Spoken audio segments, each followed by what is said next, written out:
صحیح البخاری حدیث نمبر 36۔ حضرت ابو ہریرہ رضی اللہ عنہ سے روایت ہے، او نبی صلی اللہ علیہ وسلم سے بیان کرتے ہیں، آپ نے فرمایا،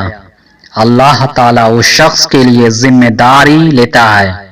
جو اس کی راہ میں جہاد کے لیے نکلے، اسے گھر سے صرف اس بات نے نکالا کہ وہ مجھ پر ایمان رکھتا ہے اور میرے رسولوں کی تصدیق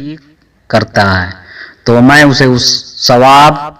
یا مال غنیمت کے ساتھ واپس کروں گا جو اس نے جہاد میں پایا، یا اسے شہید بنا کر جنت میں داخل کروں گا۔ اور رسول اللہ صلی اللہ علیہ وسلم نے فرمایا، اگر میں اپنی امت کے لیے اسے دشوار نہ سمجھتا تو کبھی چھوٹے سے چھوٹے لشکر سے بھی پیچھے نہ پیٹ رہتا، اور میری یہ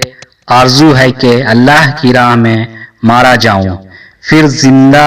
کیا جاؤں، پھر مارا جاؤں، پھر زندہ کیا جاؤں، پھر مارا جاؤں۔